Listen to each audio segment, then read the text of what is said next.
Martin Luther King Jr. said, "Only when it is dark enough can you see the stars." How's everyone doing? I'm Emily with Emily T. Astrology, and I am your host for Hermes Speaks. This is your weekly astro check-in where we explore the current quality of time and we listen to Hermes, Mercury, our messenger god of astrology.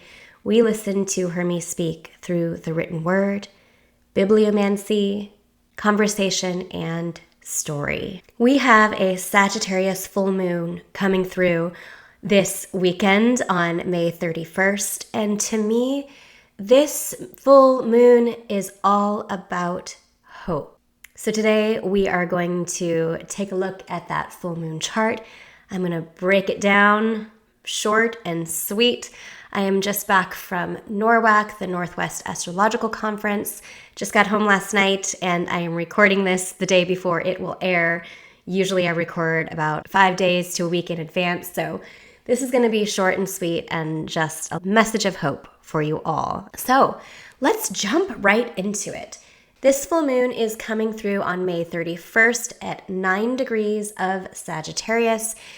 The moon in Sagittarius is opposed to the sun in Gemini. So why do I think of this full moon as being all about hope? Well, let's break down a few parts about this full moon chart. The full moon in Sagittarius is hosted by or ruled by the planet Jupiter. Jupiter itself is in the moon's sign of Cancer, and even though by traditional aspect they are said to be averse or that they cannot see each other, the fact that the moon and Jupiter are in each other's signs, referred to as a mutual reception, they can mutually receive from each other. There is an affinity between the moon and Jupiter despite the aversion, despite not being able to see each other. A couple of more things that emphasize the Jupiterian. The moon in Sagittarius is in the bounds of Jupiter. The sun in Gemini is also in the bounds of Jupiter. And Jupiter itself in the moon side of Cancer is in its own Jupiterian bounds. So we have a lot of emphasis on the planet Jupiter in this full moon. Not only that, but you can see here where I live, we have a Pisces rising. Of course, this is specific to my location and will not be the case with everyone. In my location, the ascendant, the moon, and the midheaven are all ruled by that exalted Cancerian Jupiter. So, okay, why do I think of Jupiter as being a planet of hope? Well, let's break it down. Jupiter is our greater benefic. The benefics are those planets, Venus and Jupiter, that speak to the aspects, the subjective aspects and experiences in our human lives that are life-giving, life-affirming, and life-supporting. Jupiter is the planet of expansion, cohesion, unification, and growth. Does that mean that sometimes Jupiter grows and expands or augments maybe negative things that we would rather not have grow? Absolutely. Jupiter does not only expand our blessings, sometimes our things we would rather get smaller, like an illness, for example, can expand with Jupiter. But on the whole, Jupiter is a planet of expansion, growth, blessings, augmentation, and unification or cohesion. And then we look at the sign of Sagittarius itself, where the moon is. And that is a sign of optimism, of hope. Why? Because Sagittarius falls at the very end of the fall season here in the northern hemisphere, the spring, of course, in the southern hemisphere. It is a mutable or double-bodied sign, meaning that it is able to hold the qualities of the current season, the fall, and also anticipate the qualities of the upcoming season once we reach our solstice, our tropical cardinal sign of Capricorn, the hinge point, the tropos of the year, moving into the winter season here in the Northern Hemisphere. And why would the anticipation of the winter season be optimistic or hopeful, despite the fact that it is the darkest time in the year?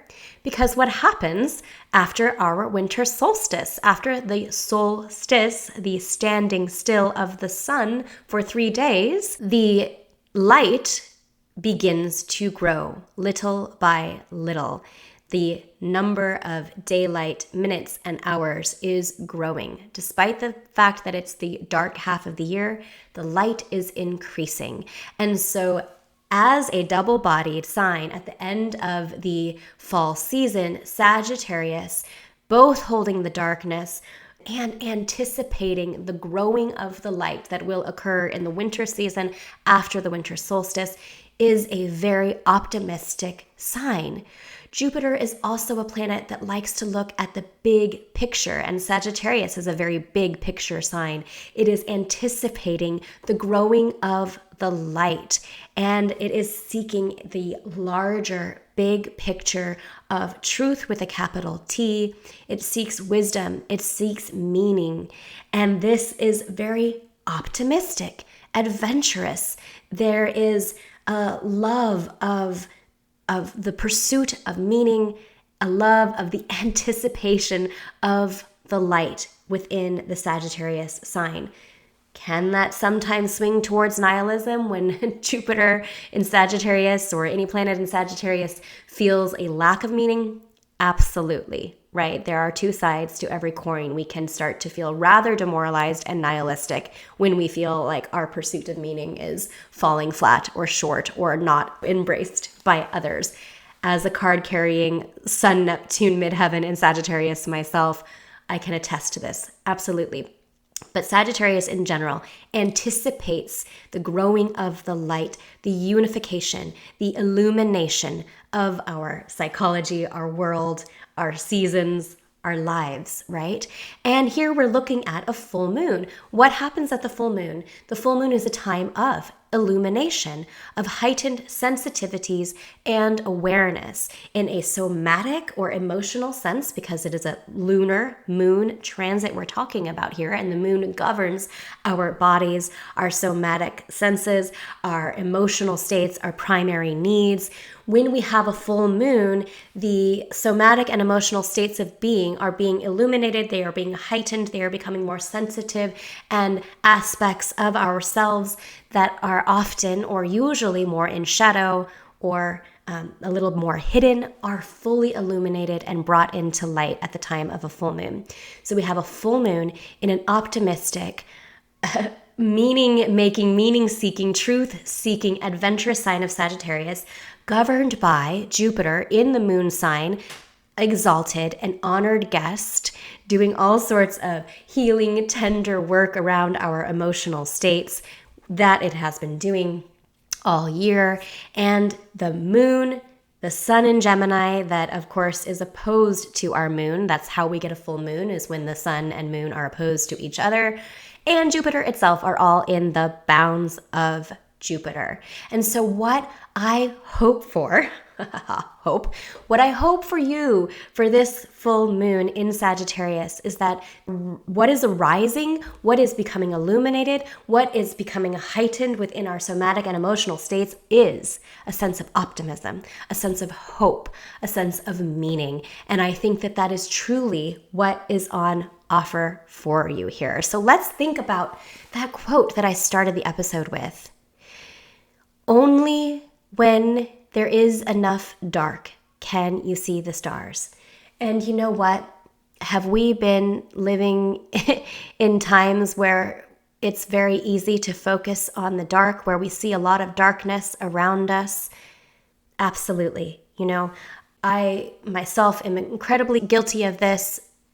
My Sagittarius sun and Pisces rising are both ruled by an exiled Jupiter in Virgo, sandwiched between the North Node Mars and Saturn. Okay, I am very guilty of this myself, but I am seeing out there in the world, amongst my peers, amongst my just people in my life, people I admire, I respect, I am seeing that, and again, no judgment, I'm capable of this.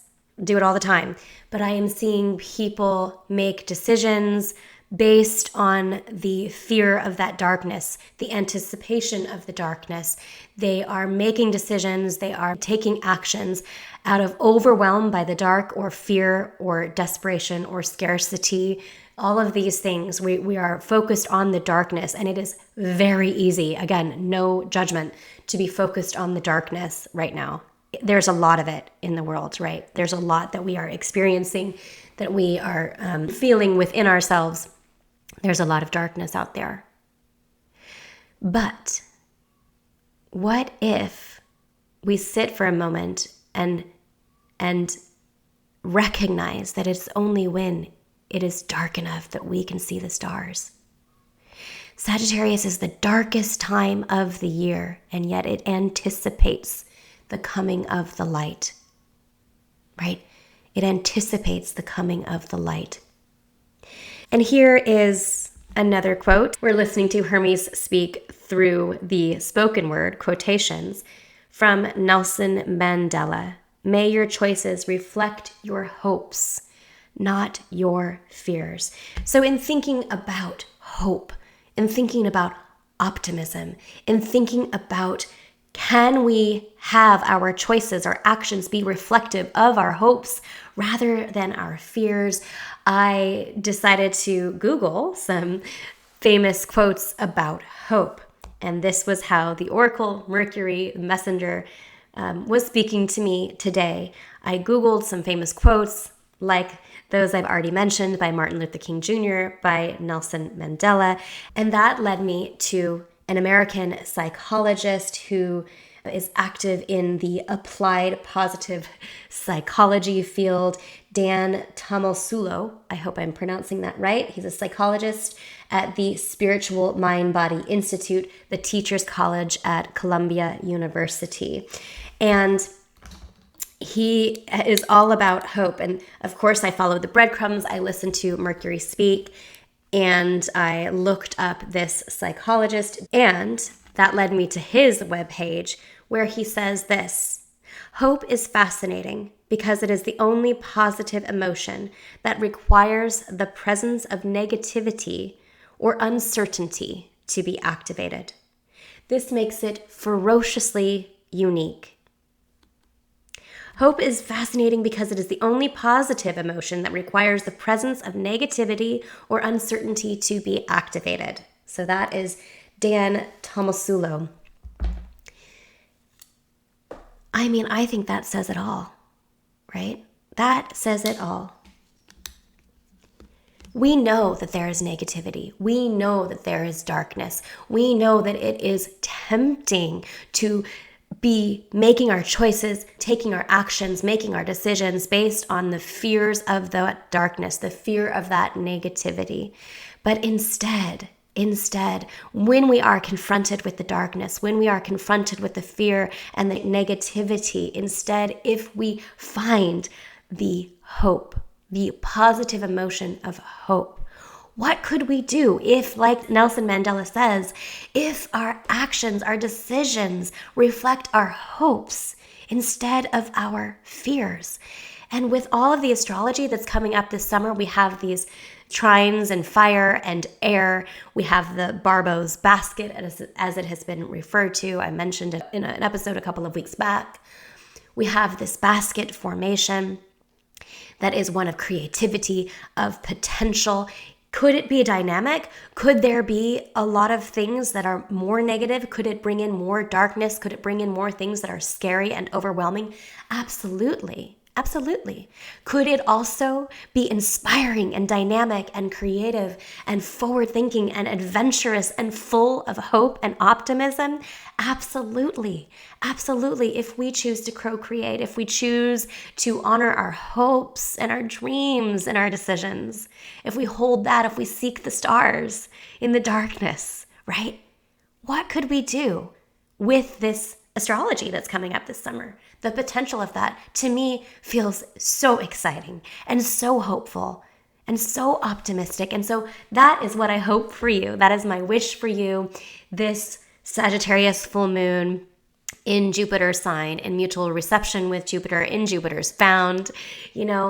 That is what I hope for you, that what is illuminated, what arises, what comes into light from the recesses, from the shadowed places, what somatic, emotional, heightened sensitivity that you are experiencing at this full moon is optimism, is hope, is faith that through the darkness, despite the darkness, there will be stars.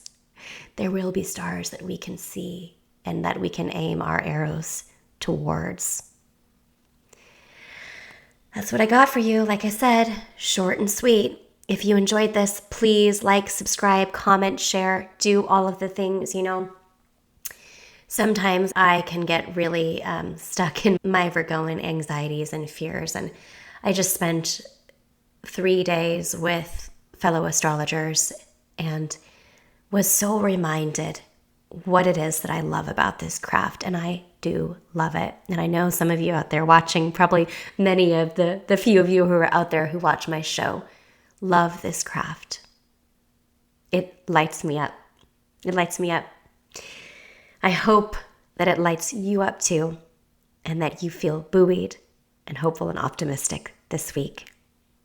Seek the stars in the darkness, and I will see you next week. Take care, everybody.